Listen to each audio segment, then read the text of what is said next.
Hey everybody, and welcome back to Two Dudes One Cast. I'm your favorite lovable host, Paul, and this is Your second favorite lovable host? Delightfully Monotone. Jake, the delightfully monotone host. No, but I mean it as a compliment. Right, yeah. I have a voice for radio. Not the body. Right. Yeah. No, working on the body. Getting there. Working the body. Getting there. Yeah. Those high jumps are amazing. Fuck, I mean, girls gotta do. You're amazingly agile for what your body type looks like. I mean, for the record, let's just say I'm like 205 right about now. And I'm 5'9". So, I mean, you kind of make me sound pretty fat. No, I'm just saying for your build, you're much quicker. Yeah, no, that's something I've always actually had. Yeah. I'm like I'm the fastest fat guy to the fridge. It's the consistency. Just go into that fridge constant. Absolutely. I'm like, all right, the beer's in there if I'm racing people. Beers, hot dogs. Yeah. All the good stuff in life. Mm-hmm. All right, so last episode, I did 2 topics, and I totally destroyed our fucking time cap. I like to say it brought up just great topics that we got to talk about. It was fun. We were just flowing. Yeah, we did. We flowed really well last episode, but I really, really was bummed that we didn't get to talk about your topic. So I'm excited for it. I think we should just jump right in with the one that got away. I like it. Oh, yeah, that's good. So what I kind of wanted to talk about last week was we're moving into this era of technology that's amazing. We have some of the coolest technological advances that we've ever seen in years. I mean, we have these computers in our pockets, which are more powerful than anything. They're better than 90% of the cameras out there. Just everything. It fucking costs more than the computers, too. Yeah, very true. And so with that technology, we're having amazing cars, amazing computers, and so the technology aspect is getting more into the cars.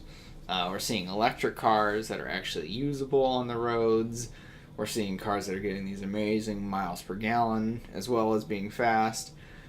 And then you even have the hybrid, so you've got supercars, which have electric motors with gasoline motors, to make some of the fastest cars we've ever seen. Yeah. It's just an amazing time to be alive. And then on the flip side of that, so now we actually have cars that can drive themselves. Yeah, I heard Uber actually is doing a lot of that. Like, they have them on the roads already in some cities. Oh, yeah. Like, I think self-driving cars have over 20 million miles driven. Like, the Google car has a ton. I know the Uber car actually was this really big fiasco where they made out like a bandit. And so the Uber people bought the technology from Google or Tesla or something. Because the guy basically sold them everything that he knew. So they have all that information. Holy shit. And then that guy got sued by Google, and I can't remember if it was Google or Tesla. And so obviously he got sued by them because they're like, hey, you just gave all our shit to the competition. Yeah.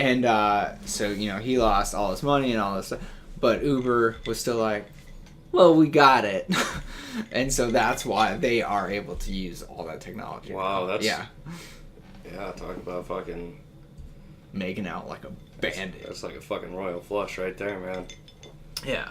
And so with all this technology, we do have self-driving cars now, which is really cool because the basis of a self-driving car is it saves you time because essentially traffic or even driving to your destination is wasting time. And not having to worry about, if you see a self-driving car, you don't have to worry about some fucking idiot, texting on their phone or something. Yeah.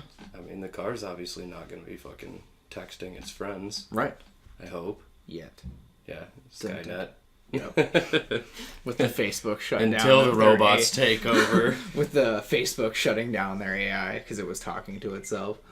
What was the... Okay, so as far as... It's funny that you say that. Did you hear about the Microsoft AI? What was her name? Tay? Oh, I haven't heard about that. They one. like created a bot and put it on Twitter, and it was just to see like how it would do, and like it learned things, and like within 24 hours it became like a white supremacist. Dear God. And just because, trolls. Right, exactly. It was just funny because people would ask it like ridiculous questions, like it's just like, what's the best race? And just white, of course. Oh, damn. It's just like, what color do you hate the most? Black. And Mexicans. Just shit like that. I was like, wow. Gotta love the like, internet. It just crap. like takes them like, we're gonna fucking run with this. Yeah. Oh, that's fantastic.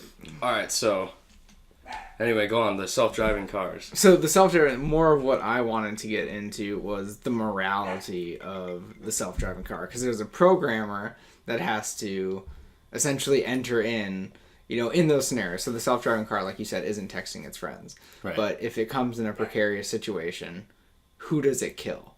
And so now we're talking about ethical killing, basically. Yes, and this is something I didn't know about. And as someone who legitimately, like, I read a lot of just absolutely ridiculous things. Right. Like, silly things that some people might not find interesting, but things I find interesting. Right. And this I find incredibly interesting.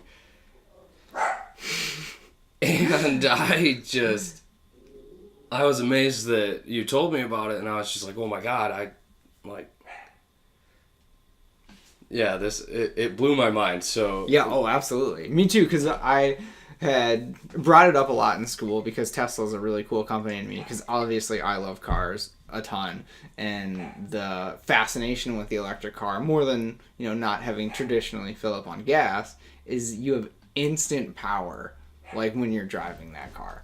So like if you're racing, like I've seen Teslas beat Hellcats, and I think we brought this up. Yeah, we talked about it a couple episodes ago.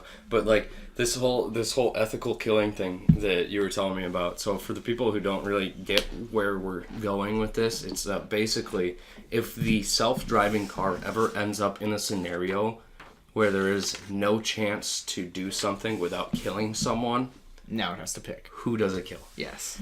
So the fact that someone programmed code in. Oh yeah. Like, what does the car do? And that's something that I find absolutely fucking just cool as shit. Yeah. But kind of like scary at the same time because, it's what's to say that. So I'll bring up a couple. So yeah, too. Like your mind goes all over the place when you first start thinking about this, as mine did too. So I'll give you a couple scenarios, and we'll run through the basic ones first, and we'll kind of go through that. So, awesome. All right, cool. So so there's a test for this you were telling me about. Yeah. So there's a couple different ones. MIT is probably the most famous one out there right now. So MIT does a test where you're given 2 scenarios in every question. So it'll be these people are going to die. These people are going to die. You pick who dies, basically. And so you run through, and at the end of it, it'll tell you where you rate, like, as a national average, or whoever is taking the test, basically. So everyone... If you're self-driving car worthy? Yeah, exactly. Yeah. Or to see, kind of, not where your morality stands, or where your values are. It's, it's kind of interesting that, like, you bring morality into it, because, like, as far as like the choices for a self-driving car, it is no morals. It's literally what someone programmed into it. So is this a changing formula for each car? Well, this is what's crazy to think about. So one of the best scenarios that they put up is, so you're driving down, the self-driving car is driving down, and there's an obstacle in front of the car, or falls in front of the car. Okay. So there's a motorcycle to your left with a motorcyclist that has a helmet on. Okay. And then there's a motorcyclist to your right who doesn't have a helmet on. Yeah, because Michigan. Yeah. Great. So the 3 scenarios are hit the object in front of you, killing driver. Killing the passenger.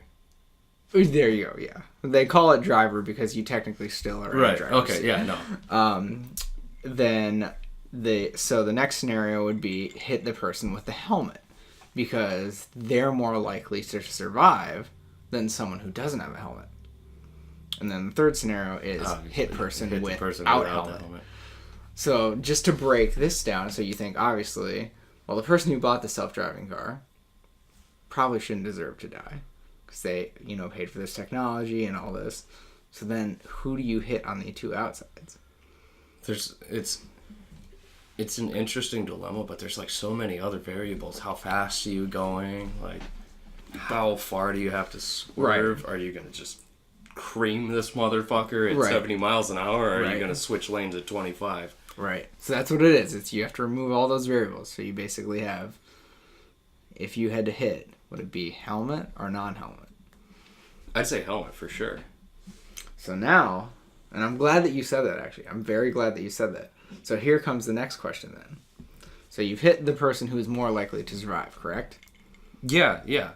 But what you've now told the car, and what you've told every motorcyclist, is what? We're going to reward bad behavior. Because who are you now going to hit? Oh. The safer one. Dude. Holy shit. Yeah. That's where your mind starts going. And I said the exact same thing. And that's why... Are you fucking serious? So did being they break safe, it down to a 50-50?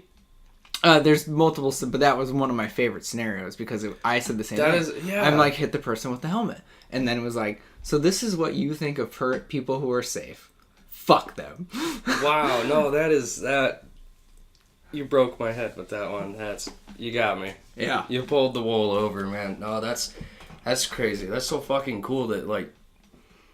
honestly kind of scary at the same time. Well, yeah, exactly. Like, if they're giving you a message like that after you choose, what the fuck did they program into the car? They probably just gave it a 33 and just fucking, roll an internal die. Yeah. Just like, well, I guess you lose. You're gonna die. Your persuade was only 7, and you rolled a 3. Yeah. Critical failure. Yeah, just a phenomenally crazy, or they'll bring up the concept of, so you're driving down the road, and so the only things that you can hit, so there's, your obstacle to your left, obstacle to your right, like 2 medians, if you will, concrete medians, so you only have 2 options, and one is going to be to kill a female, or one's going to be to kill a male. So what would you pick? Trigger everybody in 2017 right now in the podcast. I'd kill a guy. And also the self-driving car would. Why? Less competition? Nope. Because it saves the population. Because men can't reproduce. Women biologically have the ability, so the self-driving car will pick the woman. Because a man can't reproduce. Wow. Yep. So I'm like a self-driving car already. Yes. Minus the running over cyclists that wear helmets. And then, so they have the theory of as well, so to kind of go back to the motorcycle theory, so you have this safe driver who had a helmet on, and then you had the non-safe person, typically you would. Yeah. So then you take would you hit a fat person or a fit person? Man, that's kind of like... That's really a big toss-up because, like, there's in my mind, there's a couple different things that could go from this. One, if both people are guaranteed to survive, then you'd probably want to hit the fat person because their life expectancy probably wouldn't be as long as a fit person. Right. However, if there was no guarantee of survival, you'd want to hit the fit person because they'll probably be more likely to survive. Right. Or react in time to get out of the way. Right. So then you go back to, you're hitting people who either take their lives more seriously, they get in better shape. Yeah, but it's really that's this weird moral compass. It's really weird, and that's why I was so excited about this fucking topic, dude. But like, it's not only like it's a weird thing that we're talking about now, like it's here. This is programmed into vehicles now. Yeah. That is mind-blowing. So, okay, if I were to say, I guess in this case I'll say fat person. Okay. So, what's Do they tell you what's programmed for the vehicles, or like do they give you logic why you're just a worthless asshole? In the now? MIT test, they just give you what everybody else picked. Yeah. So everybody picks fat person. A vast majority do, Mm-hmm. and it basically was on the reasoning of the healthier person is dedicating more to their life to get fit. See, it's different for me in my choice. Like it's really hard, this decision for me, because like I said, like the fit person, they're light and I almost want to change my answer because it's more likely that they'll be able to react Right. and either get out of the way or. But the scenarios are death. The scenarios are death. scenario's death. Yeah, 100% death. Yeah. I'd definitely go fat person then. Because the scenarios are always death. So it is you kill right, left or you kill right. All right, There's no survivability. It is you kill left or you kill right. I guess saying that though, that's another even crazier thing. It's just like, how do they know it's 100% guaranteed death? Like, that's the harder part. So in the scenarios that they run, that's not a factor, and that's what's tough about that. So you have to deal in absolutes. You think of it's black and white. There's death or there's not. Okay. Because I was like you too. I'm like, well, there's so many different factors. Yeah, because I mean, people could see it coming. People have their own reactions and everything. So I guess the question is like, does the car try to kill someone now? Yeah, right. Well, and that was what I was thinking too. Like, so say the car. Somebody has to die, Jake. Yeah. So say there's a scenario where there's 6 people and there's 1 person, so it goes for the 1. But as it's going to the 1, someone freaks out, and now it splits the difference. Now it's got 3 and 3. Does the car just go sideways and kill all 6? And what if the 1 runs into the crowd of 6? Right. Exactly. It picks out the 1. Just get out of the way. It's got the hazards on, flashing and stuff. It tells everybody else to get out, but make sure to kill that 1 guy. Yeah, just that poor 1 dude gets run over, and the car just leaves. That's like some Stephen King book shit. Yeah. Fucking Christine, is that the name of the book? The car that kills people. Oh, that's amazing. It's just you're my target now, fat person. I am coming to kill. Yeah, so it's just, it's such a fascinating, but and I don't even think it's morbid. I just think it's a really cool. I wouldn't say morbid, but it's crazy that there's so many, algorithms in place for life and death. Yeah. Honestly, dude, if it gets to the point where it's majority self-driving cars, would you choose to let a machine make those decisions for you? See, I originally was no, because I love driving cars so much, and I'm I want to have the feel, and I want to have this, and I want to have that. But I would probably say my decision has actually changed because of how much time you can see is being put into it is wasted.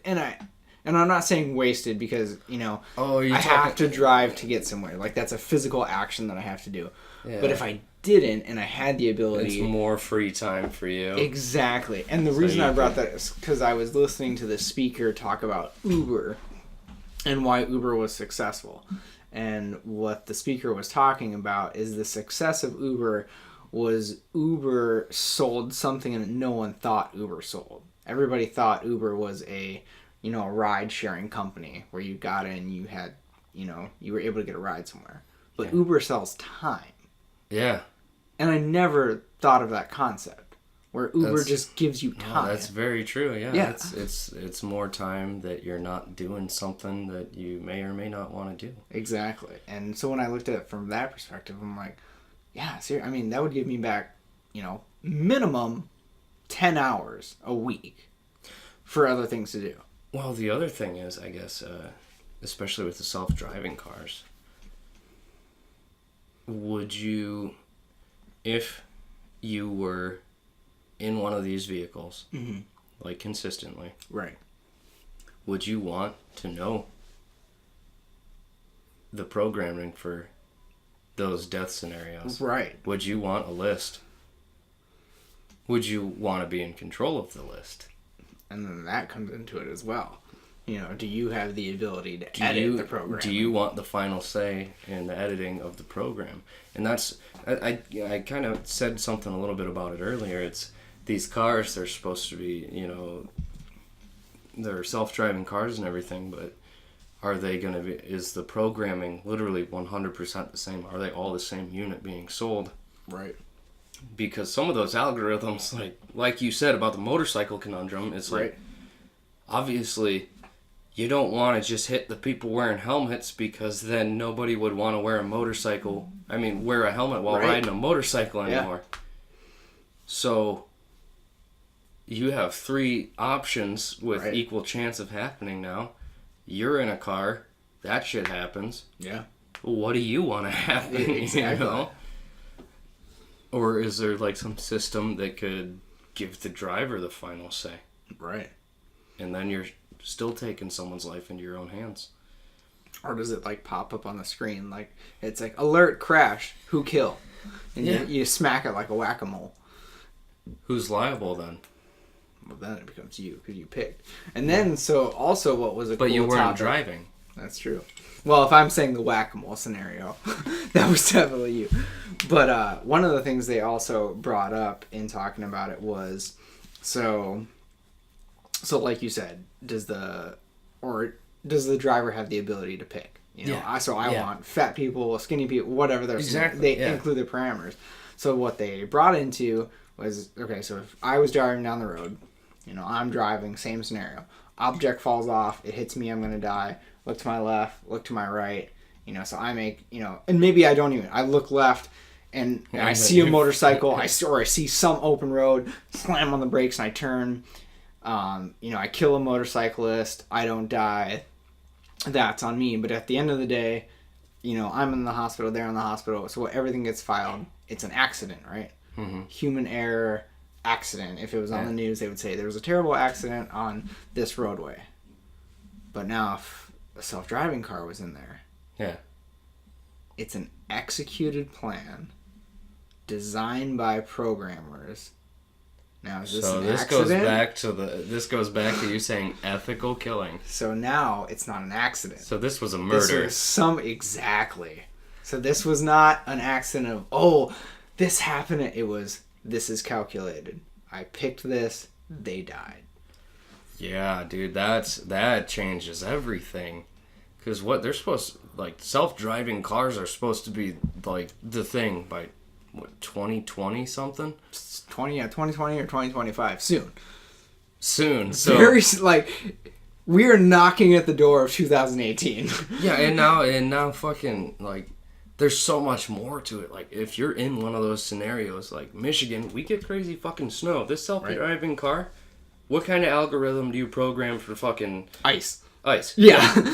Yeah, ice or shit your pants mode. Of snow. Yeah, because, I mean, I don't know how this stuff works. Maybe there's, like, scanners that, you know, read the GPS location and that they know the speed limit based on the location of the vehicle and the road it's on. So now there's Michigan, fucking 10 inches of snow on that road. 15 miles an hour slower than everybody. Yeah. Well, now it's like, let's assume you're in Michigan. There's 10 inches of snow that just happened over fucking night because that just happens. Yeah. You're on main drag. Speed limit's 55. Car goes up to 55. Yep. What stops that from happening? Yeah, exactly.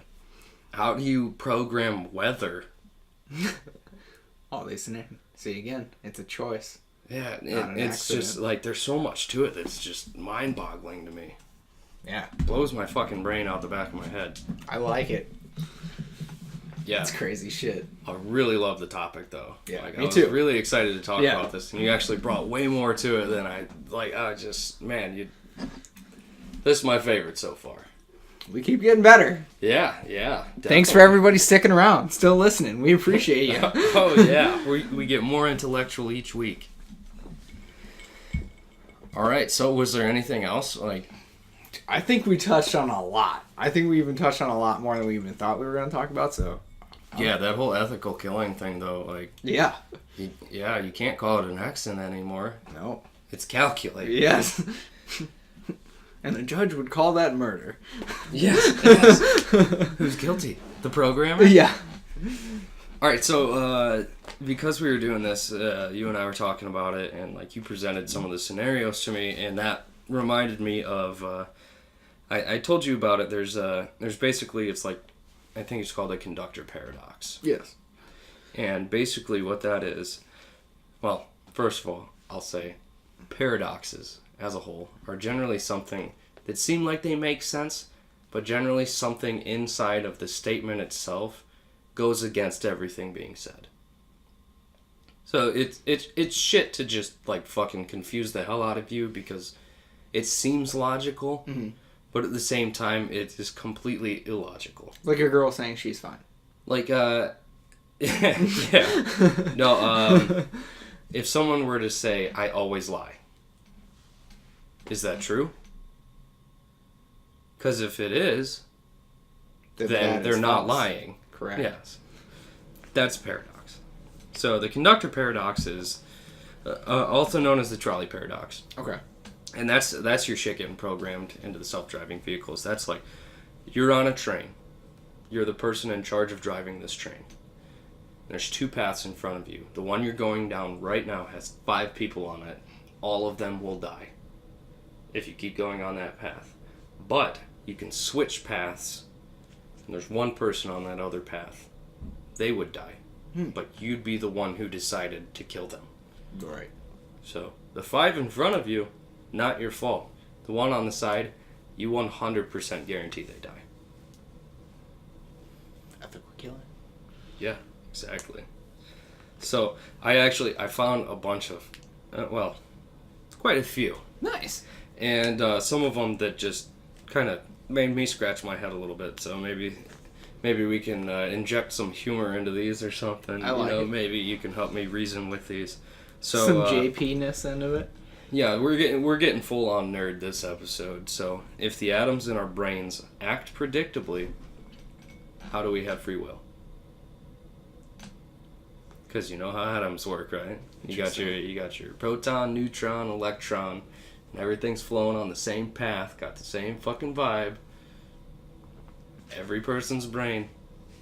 What makes you different from me? Why are we different?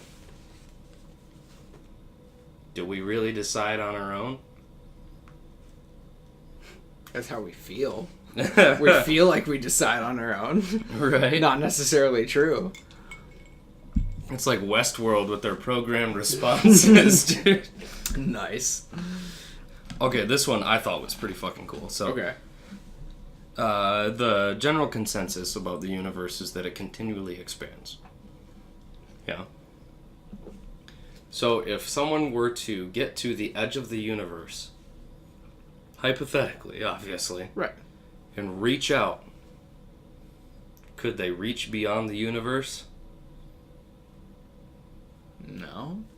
Because it's constantly expanding. Well, let's say you get to it where at some point it's not expanding. Okay? So you are at the edge of the known universe. Right.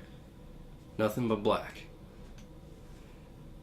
Can you reach past? I would say no, because, and I'll get a little nerdy here. Have you ever played Age of the Empires? Oh, yeah. It's like one of my favorite games of all time. Right. And so in the beginning of a match, basically you have your town center, you have a few resources, and you send out people, and the whole map is black. Yeah. But when you go into it, you see more. Right. That's the universe. Okay, You're at the edge of your universe, and as soon as you get to blackness, and you reach out, it's now known to you. So it's new universe. okay. I guess it's not. I'm not. I guess saying the known universe was the wrong way to phrase it. So if you reach the edge of the existing universe, Right. and reach your hand out, No. It's fucking aliens and shit, bro. like this is everything in existence up to this point. That's the universe. No, then if it's everything in existence, then you cannot exist past it. Yeah. So do you just hit a wall? Maybe. I feel like no, or you just disintegrate. Or your hand's gone. Yeah. Is it just quick, or is it as soon as like it just goes as you go? I feel like it's like Tron, like it just kind of deteriorizes. That was not the word. Dematerializes. Yeah, there you go. Kind of just written out of the code. When your mouth says something and your brain goes, "That was not what we meant to do." Yeah. I think like just the thought of that is, I mean, I have no idea what the fuck would happen. Literally, as we're talking about this, I really want somebody to come on the podcast. Yeah. Like another perspective would definitely be awesome. Okay, so there's another one is called the bootstrap paradox. Okay. And this is related to time travel. So basically, one of the hypotheticals presented is Beethoven writes his symphonies. Okay. And then time travel's discovered, hundreds of years later. And someone takes that written music and goes back in time and gives it to a young Beethoven. Who is the author of that music?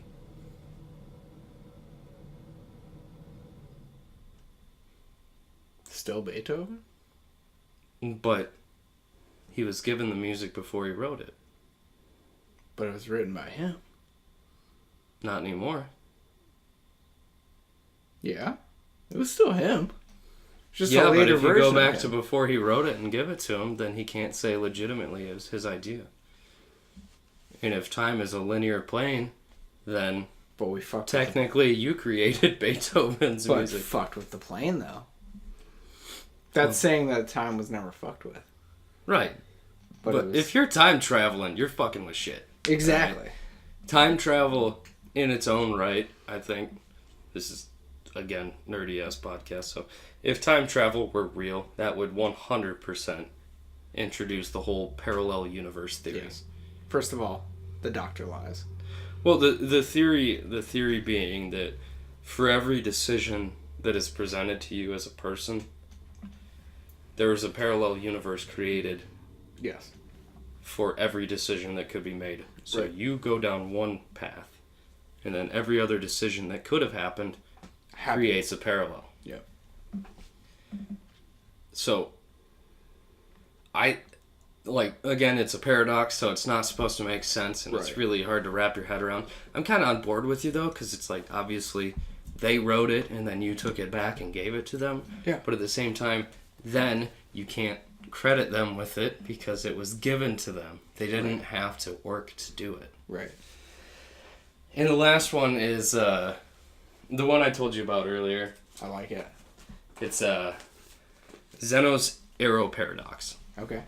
And this is a real son of a bitch back in philosophy, like Greek philosopher days, like Socrates and Plato shit. And this guy created this paradox just to fucking irritate people, as far as I can tell. Because this Zeno's arrow paradox is basically a theory that this guy created to disprove movement. So basically, the theory goes that if an object is moving, it has to be going somewhere that it isn't, or leaving somewhere that it is. Okay. So he presented it like this. If you, as a person, could freeze time at any point, and an arrow gets fired, you freeze time, in that instant, the arrow is not moving. Correct. It is not coming or going. Correct. There is no movement. Correct. So if there's no movement in that instant, then there cannot possibly be movement in the next instant. Therefore, movement is not real. The only issue I have with that is the paradox of this magical individual has the ability to freeze time. Right, no, So- it's not even that. It's, okay, so, Stop. like, even taking a picture. Right. When you take a picture of this arrow, it's not moving in the picture. Correct. So that instant that you captured, Right. there's no movement. Right. So in the next movement, or in the next instant, there shouldn't technically be movement. If you snap a picture of that arrow at one point, then snap a picture of it again, it's not going to be moving in the next picture either. But that's a... But that's not real. That's synthetic. Would be my argument. Yeah, no, I get what you're saying. Right. Like, it's really fucking hard to explain this. Like, the people that I'm doing bad for, just Google Zeno's arrow paradox. Because, honestly, it blew my fucking mind. Obviously, movement is real. Otherwise, we probably couldn't talk, among other things. Or, Sure. I don't know, move. But just the concept behind it alone is what made me really interested in the paradox. Yeah. Because he's just like, hey, here's point A, this instant in time. Here's point B, this instant in time. There is no movement happening in point A or point B. Yet somehow... Something happened. Yes. But by definition, with no movement, movement cannot happen. So it has to be leaving point A while it's in point A for it to get to point B. But at point A, as you see, it's not moving, yet it gets to point B. What kind of peace pipes were they smoking? Dude, that fucking Greek people just piss me off, man. There's a ton of other ridiculous paradoxes you can find online, and just all you need to do is search. I like it. Yeah. Paradoxy. So, alright, I think one topic apiece, or do you have a second topic? No, I brought my strong one. I did bring a Would You Rather. Okay, perfect. Yeah, I mean, we've definitely pushed time really hard with that. Ethical killings. I was such a huge fan of that, I honestly wanted to drag it out as much as possible. It's good. But yeah, I brought a Would You Rather as well, because if there's anything I don't want to skip, it's these. Absolutely. So I'll start with mine. So we're kind of doing a ping pong action back and forth. Let's I do like it. So my Would You Rather would be, so for the rest of your life, Naturally. every time that you click I have read the terms and conditions, you have to actually read the terms and conditions. Oh my god. Or every time you have sex, you need to ask one of your parents for permission. Would you rather? I'd go with the terms and conditions, honestly. Or, sorry, no, I mean ask my parents about having sex. Because that terms and conditions shit, man, every time something updates nowadays, which is, I don't know, every fucking day, Yeah. you having to read that? Yeah. I guess you don't have to understand it. This is a tough one. I mean, yeah, it's probably better. I'd kill my parents early if I had to ask them every time I went to have sex. Alright, I'll read the terms and conditions and be one of the most honest people on the planet. There you go. What about you? I'd ask my parents. Yeah? Just to be that fucking I mean, asshole. I read a lot faster than you, so... That is true. So... I read at like a second grade level. Somebody who has dyslexia. Like 3 hours later, you're like, I accept. Yeah. Alright. And I just read the I accept. Yeah. You're like, shit, I gotta read this whole thing, 219 pages. I know. But seriously, biggest lie ever told. Yeah. I agree to the terms and conditions. Okay. So, I'm having a lot of trouble coming up with would you rathers lately. But I can't, I have... You're also working like 70 hours a week. Well, no worries. I came up with a relatively simple one that I think is actually pretty decent. So, would you rather have your elbows reversed or your knees reversed? Forever. Well, that fucked with my head. Right? I was like, okay. I'm gonna go legs. Yeah? Yeah. Why is that? I mean, we're talking right this second. Yeah. So you have to get used to it. Right. Yeah, I'm gonna go legs. Yeah? I'm gonna go legs. Because I feel like, oddly, the reverse leg would probably have better support. I feel like a lot of the times I run into knee issues, is because like I'm bending down, I hit my knee on something, like if I'm close to an object, or if I'm, grabbing something or lifting something, I hit my knees on a lot of things. So if I had reverse knees, that would remove it. So for me, yeah, I'd go reverse knee. But if this happened right this second, your muscles so not built for that. Oh, it would be a grace period. It would take you a long time to walk again. Yeah. Whereas if you got your elbows reversed, you just have to get used to the opposite motion. I'm still going legs. You could pat yourself on the back with literally zero effort. I mean, I deserve a lot of back pats. Also, like, jeans would be an interesting ball game. Like, do you think it would... Like, I feel like... Okay. I don't know. You think they're built just for the wear and the... I just buy leggings. Yeah. I'm the size of most women anyway. Is it true?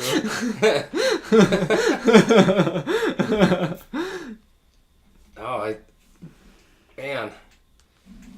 I honestly hadn't really thought of an answer for myself. Like, just... Because it's such a bizarre change. Especially if it happened, like, right this instant. Well, my thinking for you is volleyball would be extremely tough. Not really. I mean, rather than, like, if I were to be playing with my elbows reversed, rather than pull my arm back to swing, I'd just raise it up. I don't know, like just the physics involved. That was my thinking for you. Was jumping at the same time. I'd be like a fucking like Tyrannosaurus or a Velociraptor trying to run up to something, just doing whatever that motion is. It's it would be odd either way. This is probably my favorite. Would you rather?